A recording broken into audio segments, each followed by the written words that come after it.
Fidèles abonnés, chers téléspectateurs des débuts congolais, je vous dis grand merci d'avoir choisi cette plateforme. Bon week-end partout où vous vous trouvez à travers la République démocratique du Congo. Bon week-end à tous ceux qui se trouvent à l'extérieur et partout dans le monde entier. Ici devant vous, comme d'habitude, moi Namboka Samba Olonga des pères et des mères pour vous parler de l'actualité de la République démocratique du Congo. Si je vous ai manqué, prière de les mentionner déjà dans les commentaires aux Ali Kolanda. Samba Olonga depuis Kwenini, la République démocratique du Congo.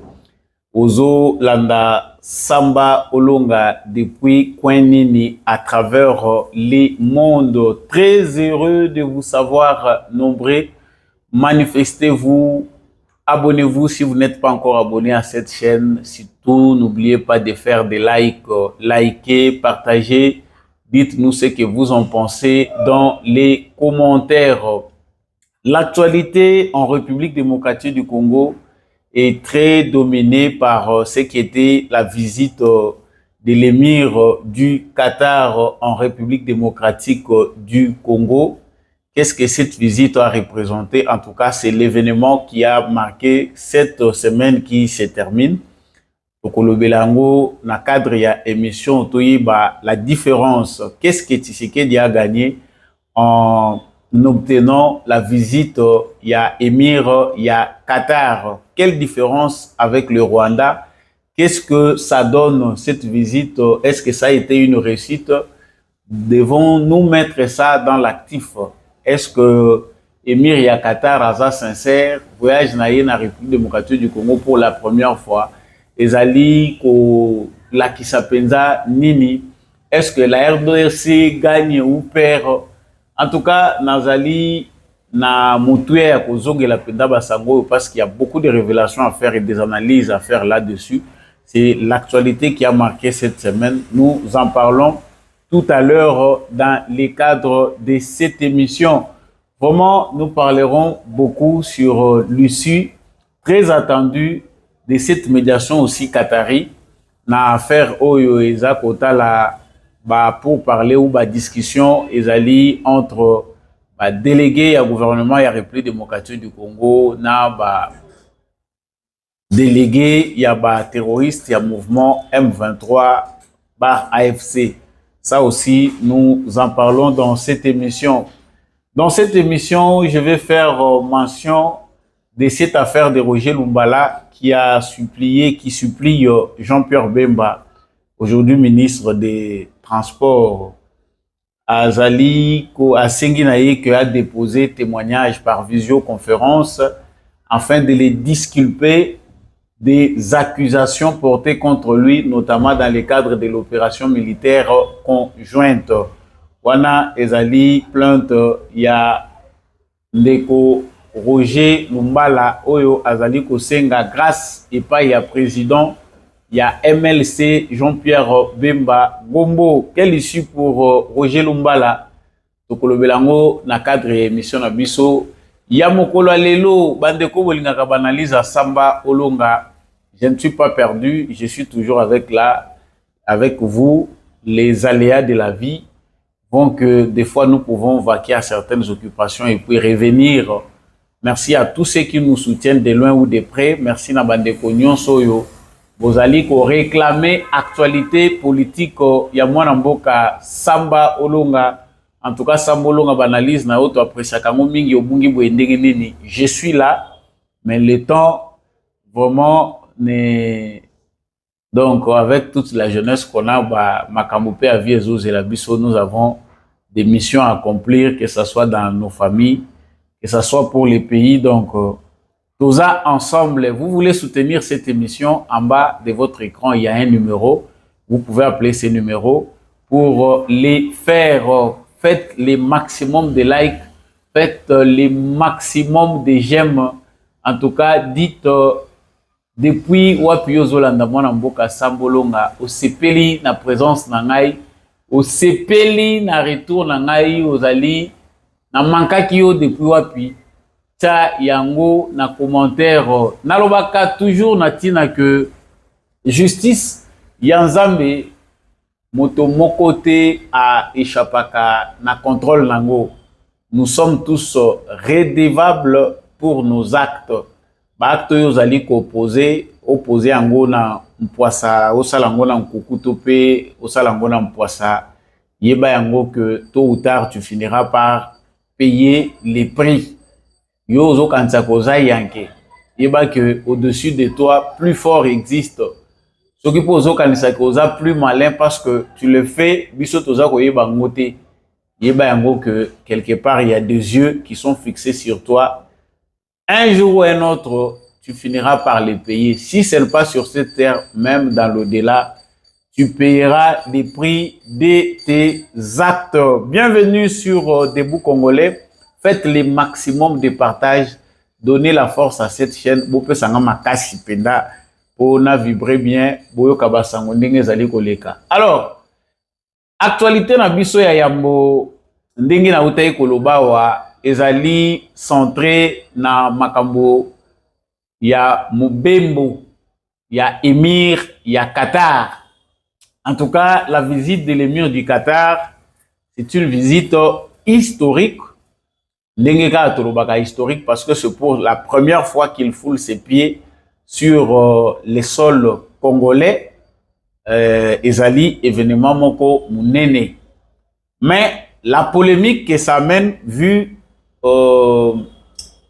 rivalité où ezali ko opposer République démocratique du Congo na Rwanda.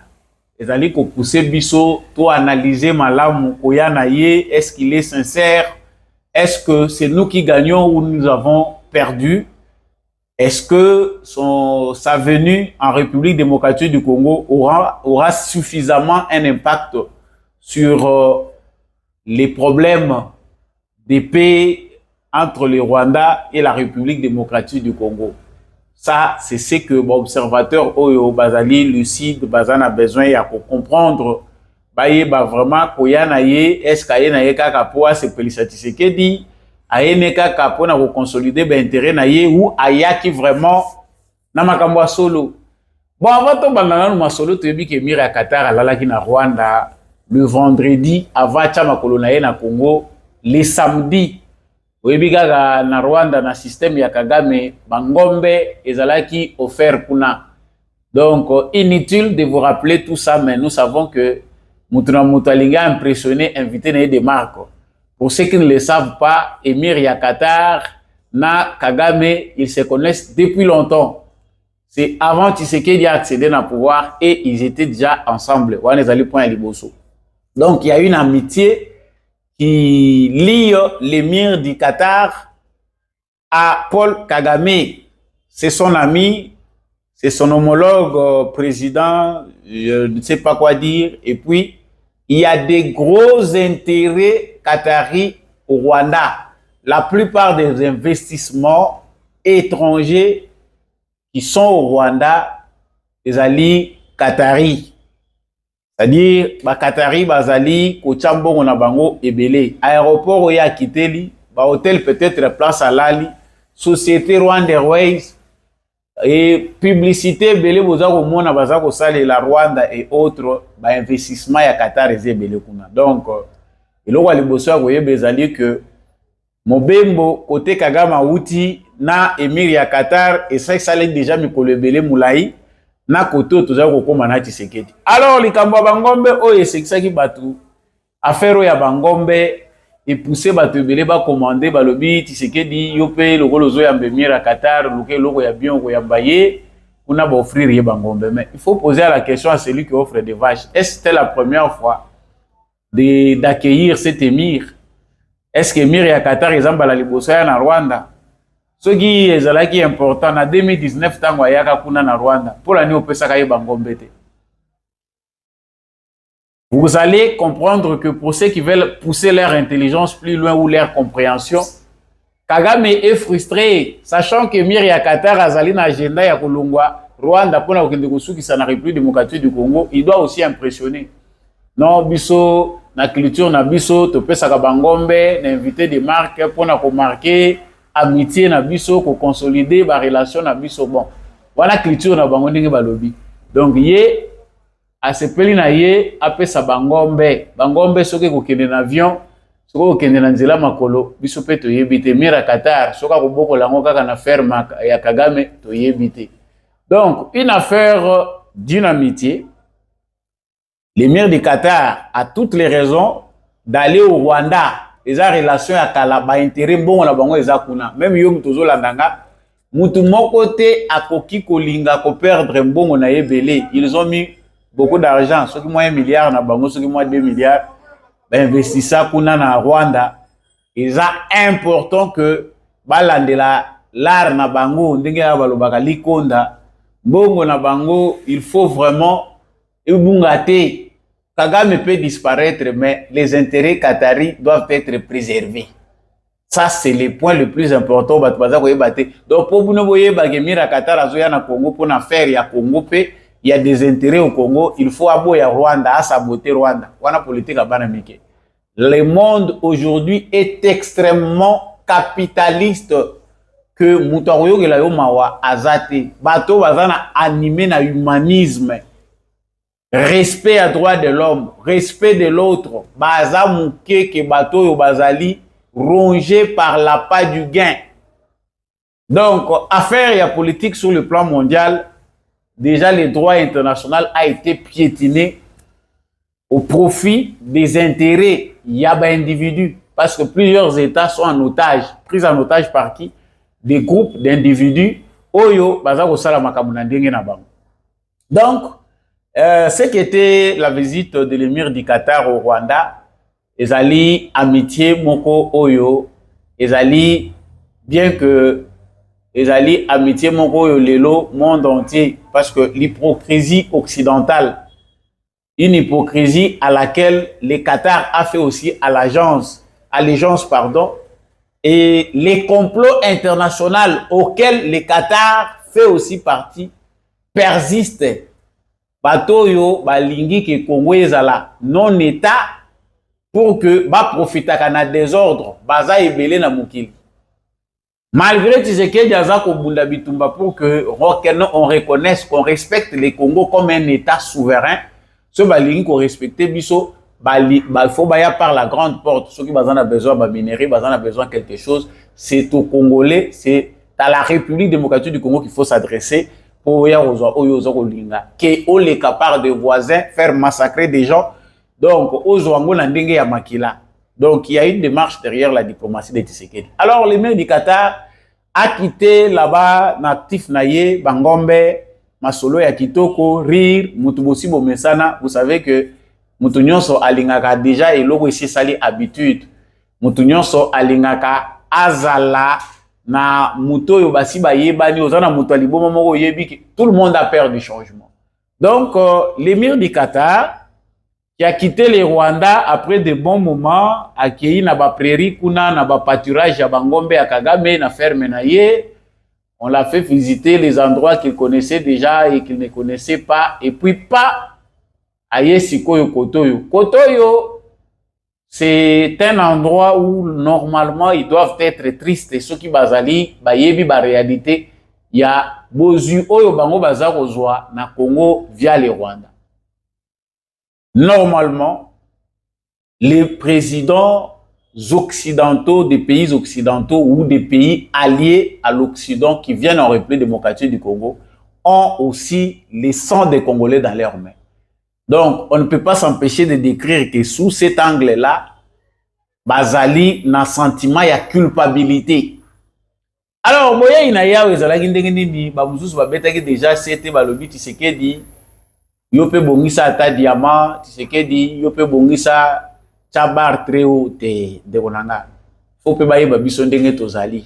Biso mo to moni kaka ake yango ndenge ezalaki a partir à aéroport kinoko koma na cité de l'Oya, place Wapi, Tshisekedi, aménagé quand même, en tout cas on a eu à voir la beauté du Mont Galiema.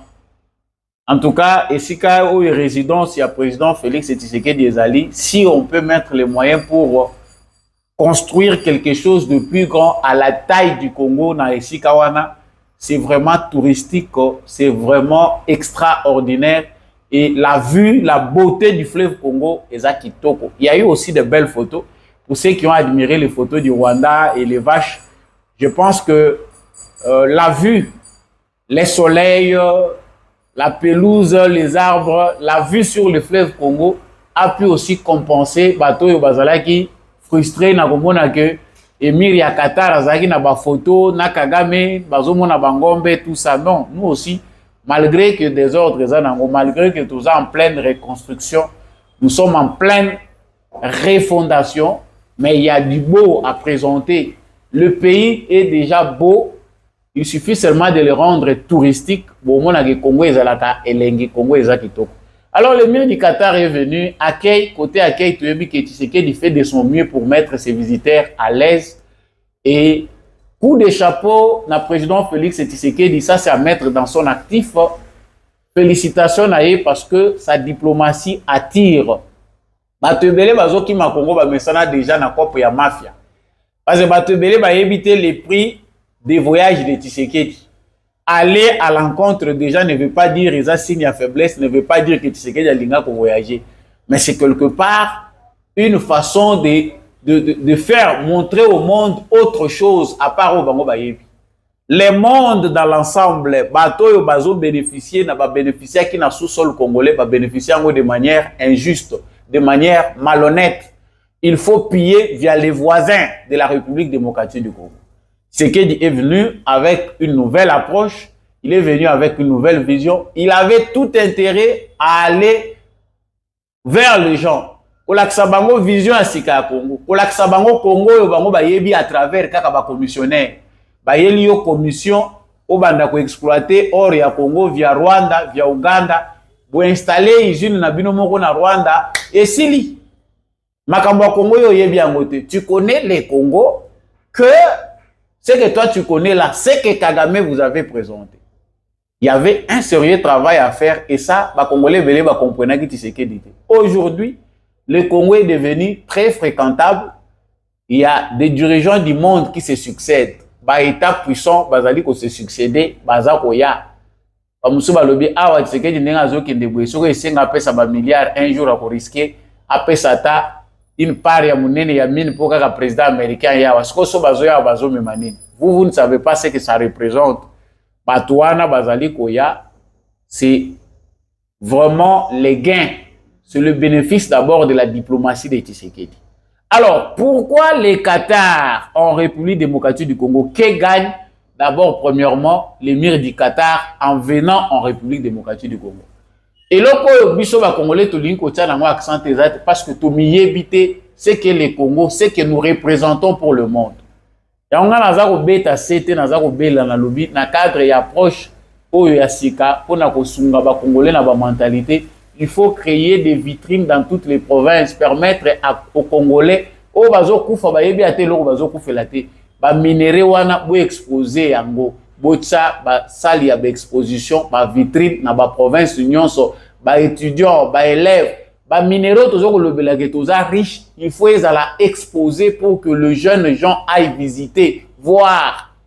Ah, koltango yango yo, ngape nazo loba wana koltango na simba ngote, ba ndeko na biso baza peut-être dans la zone minière, nous savons seulement ce que les coltons, ce que ça signifie, c'est quelle matière, avec quoi on fabrique les coltons, mais on n'a jamais touché. Pour toucher, il faut faire un voyage, aller là-bas. Mais pourquoi pas mettre ça dans de vitrines ici, ceux qui sont dans la banque centrale, ceux qui sont dans l'exposition, il faut là. Tous les minéraux du Congo doivent être mis à la disposition du public congolais, surtout les jeunes. Yango bazo bomela bino bota la biloko bazo bomela bino mwana bota miti azo kufa yo kaka coltan cuivre cobalt et aidez-nous à faire les choses mieux de cette façon. Alors que vient faire l'émir du Qatar? Il faut d'abord savoir géopolitique mondiale les autres singa que ba pays puissant nyonso bazali ko se repositionner na Congo. L'approche politique ya Félix Tshisekedi ezali ko pousser ba pays puissant ça la repositionnement politique ou stratégique. D'abord, le Congo, c'est un pays, sous le plan stratégique, ezali pays moko hautement stratégique. Le minerai, notre sous-sol est un sous-sol à problème qui présente toujours la nouveauté. Chaque nouvelle innovation fait qu'il y a une nouvelle découverte au Congo. Le Congo répond toujours aux besoins mondiaux en termes d'innovation. Cobalt, cuivre, kobandaka na caoutchouc, oleki na cuivre, tu ozoya na coltan, le Congo a toujours répondu présent à chaque innovation technologique mondiale avec ses matières premières. C'est ça qui pousse. Aucune puissance sérieuse ne peut rater les positionnements na Congo. Le Qatar fait partie de ces puissances-là. Bazali mingi makasi na économie. Bazana ba placement na bango sur le plan financier. Le Qatar, c'est une puissance. Bachaka mbongo mingi na ba domaine ebele. Bazali pe kokonza. Des puissances moneno bango bazali d'abord représenté. Et à ce stade-là, avant de ce que la RDC gagne, le Qatar a intérêt à ne pas avoir de problèmes avec la République démocratique du Congo. Si aujourd'hui, Bomoni ba français ba komi kolela, Macron était obligé encore d'essayer une dernière fois, Yakoya ko réunir Tshisekedi na Kagame. Finalement, Kagame n'est pas parti parce qu'il a compris que Macron a moni déjà que il faut abongisa na Tshisekedi azwa par na bango na ndenga bien pour makambo komi ko beba. Kagame yeti. Alors, Bakatarinde banani va profiter. Le Qatar s'est positionné comme les États-Unis parce que Baza déjà bateau va s'allier à la politique occidentale. Ils doivent pas rater ce qui se passe au Congo. Ils doivent avoir aussi les rapports politiques par rapport à leurs intérêts dans la République démocratique du Congo. Yango bomoni ba koti na médiation, ils se sont imposés aussi dans la médiation. Donc au moni elongwa qui même France, Europe à Lali et comme les Kambouya, États-Unis na Qatar. Parce que ce monsieur-là voit ses intérêts au Rwanda, il regarde les opportunités que représente la République démocratique du Congo. La République démocratique du Congo n'est pas un pays à louper. Ce qui est fier, il y a des regretter lobby. Yango d'abord, et là où ils ont attiré Miri à Qatar, ils ont été premièrement parce qu'à Lingui Tshisekedi ou bien à Lingui Congolais. C'est les intérêts, les opportunités que présente la République démocratique du Congo. Normalement, ceux qui sont au Congo, les Rwandais n'ont rien à offrir. Kagame n'a rien à offrir. Pour offrir, il doit offrir grand. Kagame faut te ka Rwanda, te kata mikou à Rwanda. L'engombe ne suffit pas. Ne suffit pas. Pardon. Bangombe zo suffire te. Ako pesa ba prairie nyonso ya Bangombe. Ako pesa élevage na bango nyonso ya Bangombe. Ça ne suffit pas. Face à ce que représente les Congo. Le Congo a beaucoup à offrir. Tous ceux qui sont dirigeants de mauvaise qualité, nous avons une catégorie de citoyens de faible ou de mauvaise qualité qui font que le Congo est un gassima. En réalité, nous avons la publicité, les gens doivent venir vers nous. Donc, l'émir du Qatar a compris qu'ils peuvent gagner plus que ce qu'ils ont investi au Rwanda. Le Congo, c'est un pays d'opportunité. Le Congo, c'est un pays stratégique. Ce qu'on raté le Congo, ils ont raté à la puissance de la. Il faut bisoper tous se positionner. Les États-Unis, Baché Moutou, Balingi par derrière na bango bazo s'imposer, même na mauvaise foi na bango mais bapiki. Il faut bisoper tous se positionner. Donc ce voyage-là, premièrement, c'est une reposition, c'est un positionnement politique. Et ezali pe voyage moko ou ezali lié na ba intérêt d'affaires. Le Congo c'est des opportunités. Le réseau Bomabiso na Congo, c'est le travail que nous devons faire en termes d'organisation, d'administration. Il faut assainir le Congo, il faut nettoyer. Moussala Makasi Tshisekedi azanango à l'interne, eza mitoire pour la tozanango. Toza discipliné, c'est ça qui tue Tshisekedi. Normalement, la diplomatie de Tshisekedi devait nous amener plus loin. Si à l'interne, il y avait déjà un très bon ordre. Les nouveaux ordres là, ceux qui pendaient Vandi Samaki Malamu et Vandi Samaki na mitou, il y a bateau, bazoko lukaba poste ministériel, bazoko lukaba fonction politique. Si cet idéal là était dans les cerveaux, na mitou ya bateau nyonso bazoko wé la ba poste, franchement, nous serons déjà plus loin. Mais là, les alliés, pour créer moins décalage entre accomplissement, il y a Moussala ou Tshisekedi azosala diplomatiquement, c'est ces désordres là. C'est cette administration-là la plus lourde, parmi les plus corrompues. C'est ça même le vrai problème. Émir Qatar a une opportunité parce qu'il voit les opportunités. 21 milliards de dollars. C'est élevé, mais par rapport au Congo, ils en ont noté. Le Congo, c'est un pays, vous savez que certains investisseurs et Émirats arabes unis, ils n'avaient pas Trump. Promesse dit bon, 1000 milliards de dollars. Comme ça va investissement là-bas. Imaginez si vous êtes organisé avec cette jeunesse, parce que jeunesse au Congo, c'est une opportunité. Le Congo est jeune. Le Congo a des opportunités qui peuvent faire que biso tokoyi kozanga misala te na Congo. Même si vous êtes analphabète, encadré yo ba pesio musala. Mais on rate pourquoi? L'ordre, la gestion na biso ezali opaque parce que les gens ont encore dans leur cerveau. Donc, tout ça pris en otage par la corruption. 21 milliards, ça nécessite de l'ordre dans notre administration, ça nécessite l'ordre dans nos banques, ça nécessite l'ordre au sein de toutes nos institutions. Et ceux qui ont mutozo sala musana ba institution yebi ke nazali talatala ya mboka nanga, je suis miroir. À partir de moi, on peut juger mon pays. Je pense que nous irons loin. Donc, l'accord est allé signé, le protocole d'accord est allé signé au total 6, est allé ouverture monnaie. Ce qu'il peut faire au Congo, ce qui va se passer au Congo, ça n'a rien à voir avec ce qui s'est passé au Rwanda. Ce qui s'est passé au Rwanda, en réalité, c'est le fruit d'un complot international. C'est le fruit d'un pillage institutionnalisé, un complot dont nous sommes victimes. Et ça dit que via Rwanda, Batunion se bat comme un miibi, Baïbaka, Simaïba occidentaux. En réalité, quand on veut investir dans un pays comme le Congo, les opportunités ne sont pas à chercher. Et c'est à l'experté. Donc, c'est ça ce qui a attiré d'abord le mur du Qatar, les positionnements stratégiques. Et tant que Boyoki Bango Basololi na président Félix Tshisekedi Omoni balobeli mingi, alobi vraiment tout renforcer partenariat na biso, toujours consolider en haut. Il y a beaucoup à faire là-dessus. Donc, comme pour dire que toshi tokotaka potopoto mais awa makambo sérieux ezobanda. Tshisekedi en réalité, bato bazomona on dirait za tortue, bato bazomona on dirait za sans objectif. Souvent, ce sont des gens soit moins intelligents ou sans vision ou les morts spirituels. Bato yo na molimo bakufa. Mais les gens qui ont la vision comprennent le travail que Tshisekedi est en train de faire. Même après, il y a fruit yango ya musala Tshisekedi azosala. Le travail de la diplomatie de Félix Tshisekedi, une diplomatie pour les pays et non une diplomatie pour sa propre gloire.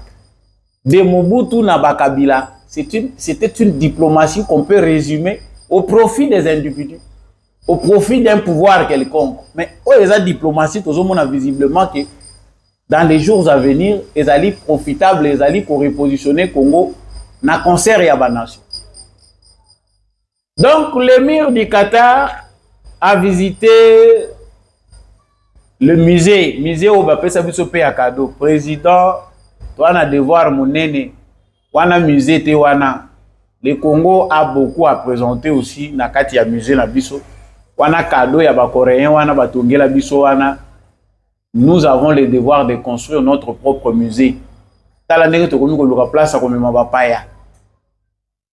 Tala ndenge to komi ko luka place ya komema bapaya. To mema ye wapi to visiter, faire visiter ye wapi to komi ko telenga na misu paya. Na bato a 18 ans bazoluba, ba musu balobi mema ye na kingakati. Ba mema ye na kingakati. Kingakati bakende bolakisa ye nini? Qu'est-ce qu'on va aller présenter na kingakati? Bakende kolakisa bazebre banyama oyo kabila somba na mususu wa somba baboya ko commercialiser ya zo somba zo ya ko tchakuna.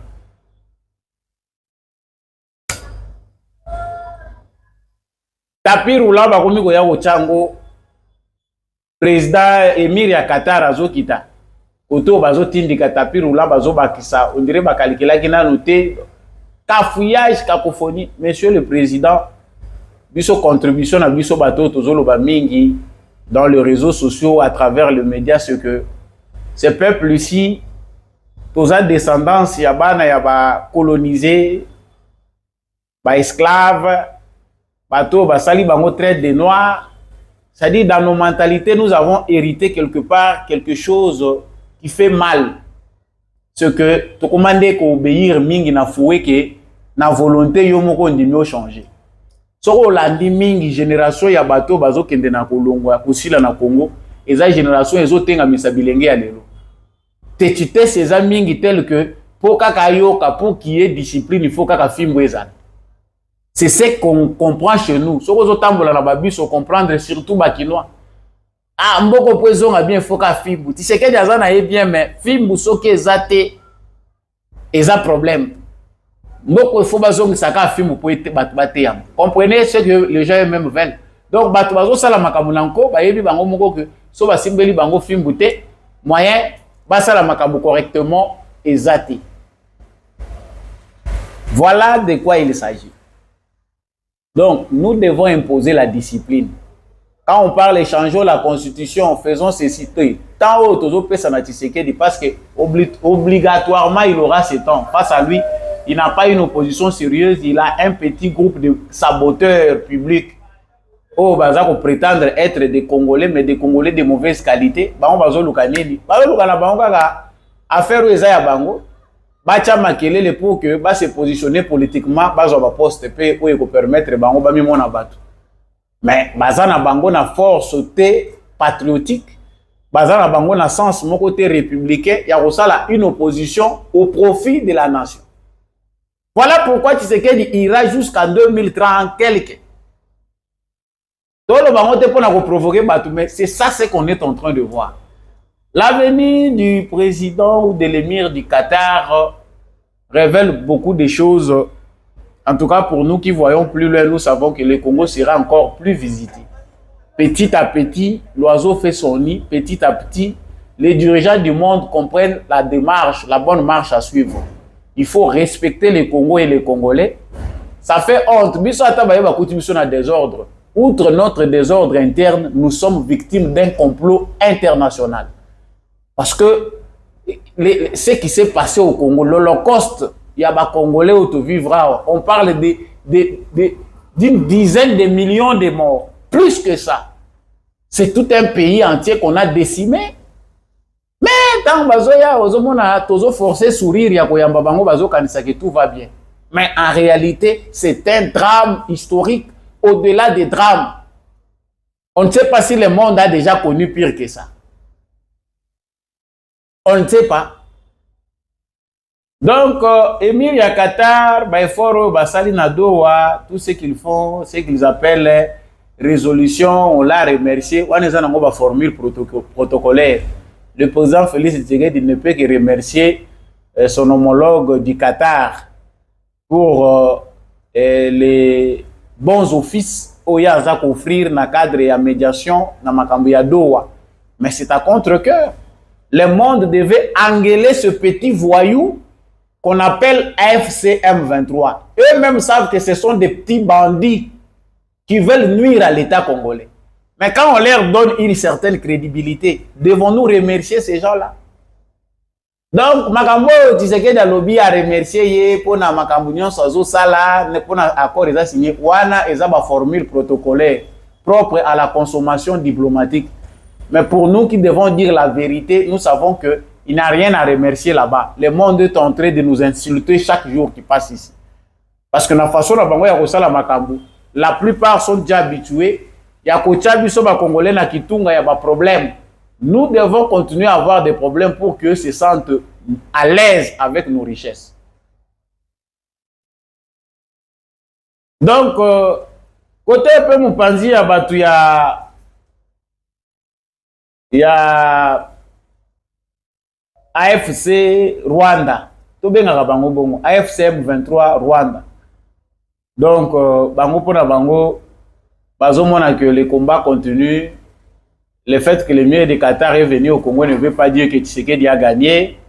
Ils doivent continuer leur chemin, administrer les Kivu. Ndenge mission ya Paul Kagame ezali. Comptons les jours. Comptons certainement les jours. Tshisekedi fait un travail d'homme. Mais Dieu aussi fait son travail. Pour ceux qui croient, bah yebi que spectacle les alliés. Makambo ekolega na Congo wa eleki makamusu tozomona na misu. C'est plus que ce que les yeux charnels peuvent voir. Donc, en conclusion, par rapport à l'émir du Qatar, ce que nous devons retenir, ce ne sont pas les belles photos du Mont Galima. Ce n'est pas non plus l'accueil qui lui a été réservé pour. Si c'est que du makambo belé, il faut remettre les maboko et belé tout le monde a gagné. Un bon dispositif sécuritaire, bah hélico et mati likolo tout le monde est au baluka pour la dissuasion en termes de sécurité. Tout le monde est à hélico moko, il y a qualité, il y a sika. Encore un peu balobi que budget, il y a armée, ils ont qu'un 8 milliards en tout cas, na uzo kana mutema na kota armée. So na kota kana armée héros na éviter ceux qui naza colonel, ceux qui général na éviter. Na omi ko yoka posa au kota armée. Mais c'est un peu tard vraiment, très tard na éviter ceux qui ezali na formule moko spécial oyo ba ko sala pona biso ba patriote to komi na posa ko kota na armée pona lokoso te mais to komi na posa ya kozala na armée mais un peu tard. Nos cerveaux peuvent aider l'armée à aller aussi de l'avant. L'armée n'est pas faite seulement pour na bateau yo baza dépasser muto asuki aza abandonné na famille ndage ko kota armée. Moi petit bandit moko alembisi bato na quartier o te kende ata musala soda. Non, l'armée est faite aussi pour des citoyens intelligents qui peuvent apporter un plus pour leur pays. Des ingénieurs, des informaticiens, des communicateurs. Voilà. Il faut apprendre ça aux gens. On a ramassé tous les bandits. La force publique. Il y a eu aussi quelque part un mauvais départ qui est resté dans la philosophie ou dans l'imaginaire collectif que ceux qui moi na mutu makasi l'équipe botinda yena armée. Et ça c'est quand mutu makasi te comprenons chers Congolais. Voilà tout pour ce qui était la visite ya émir ya Qatar. Biso tokobeta maboko na wana te biso esengeli tozala angele longonya na tata mokonzi ekolo po ndako yambaka bapaya te eza ndako kokufa tumoni ndako na biso bapaya bakomi ko visiter ngo mingi bazopesa pe impression ya bien. Mais il faut faire plus que ça. Malgré mutema ya bondoki, ya Kagame, na ba Congolais ya sa sombi na mbongo, bananga, na ba mususu ki to benga bango ba Congolais, soki ba Congolais. Mais malgré nyonso bango bazo sala po ba nuire, ba ternir image ya mboka. Tshisekedi fait quand même un travail qui fait que mboka ekoma kozala présenter na lolenge ya malamu. Et coup de chapeau, des éloges mérités Natata Mokonzi Ekolo sur ces coups-là. Nalobaki na osuki sawa na makambo ya Roger Lumbala wa Chitenga. Tango bayebisaka yo oyokaka te. Roger Lumbala là où il est, on le salue, on compatit avec lui, mais balobaka soki bateya yo. Un homme averti en vaut deux. Bateyaka yo, Etienne Tshisekedi ateyaka bino. Botika makambozo sala oyo d'aller dans la brousse faire massacrer nos frères congolais au noté toujours que nous avons solution. Tala lelo. Roger Lumbala est en train de supplier maintenant Jean-Pierre Bemba à travers une lettre pour que Jean-Pierre Bemba qui est dans le gouvernement Tshisekedi, dans le gouvernement souminois, de déposer un témoignage par visioconférence afin de les disculper des accusations portées contre lui, notamment dans le cadre de l'opération militaire conjointe, effacer les tableaux. Lumbala ozalaki no na Congo. Tu étais ici au Congo. L'orgueil, aussi mon que histoire ici les kaki, ba bêtise au bosalaki na Zamba, ils ont déjà effacé, tout était oublié. Félix Tshisekedi au hasard président de la République a vu kombo ya Roger Lumbala atie yango na kati ya batu oyo ba exilé parce que comment qui exilé pour na Kabila.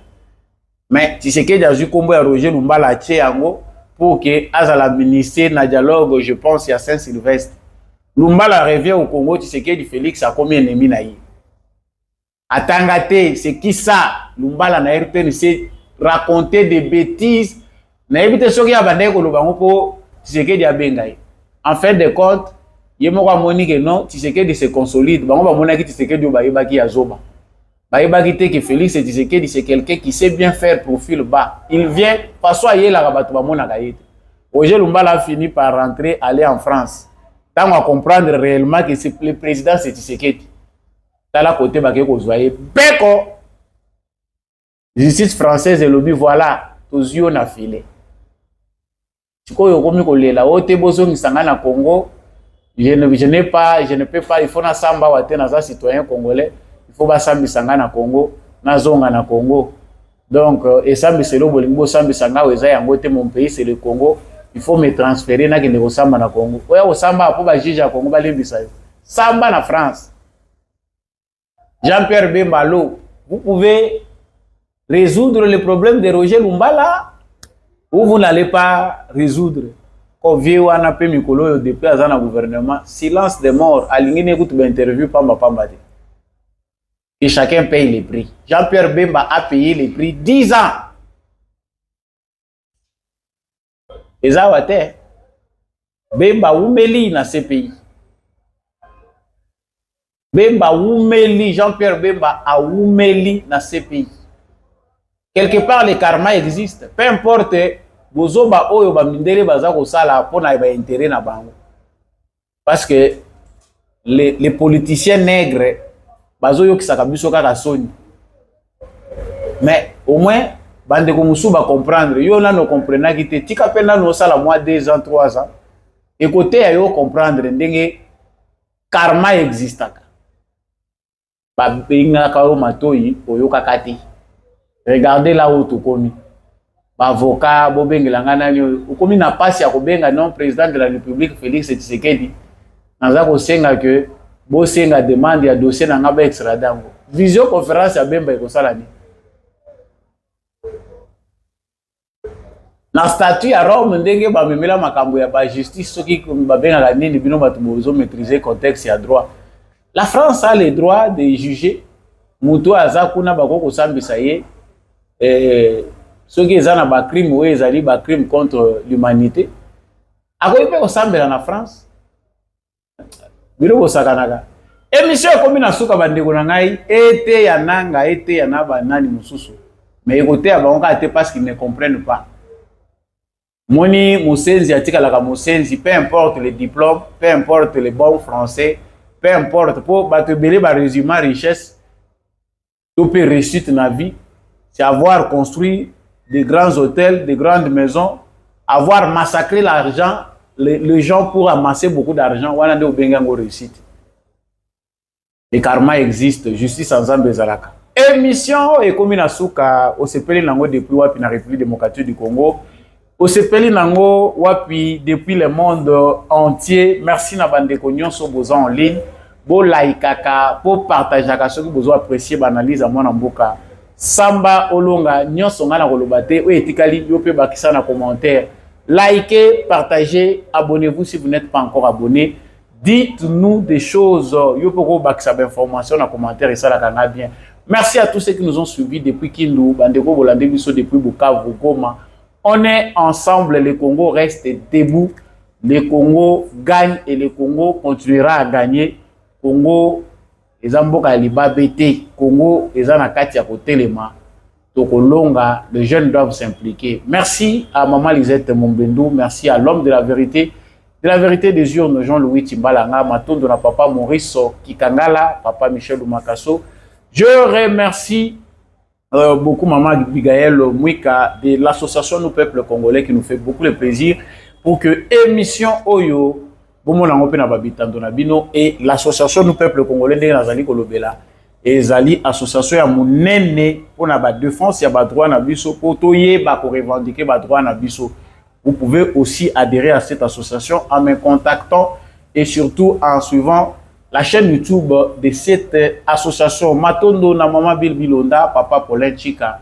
Merci na bandeko nyonso bolingaka sambolonga. Vous voulez aider cette chaîne, aller de l'avant ou cette émission à ne pas mourir, appelez mon numéro, soutenez, mettez vraiment un coup de pouce pour que les choses aillent de plus en plus en avant. Bon week-end chez vous. On se retrouve prochainement.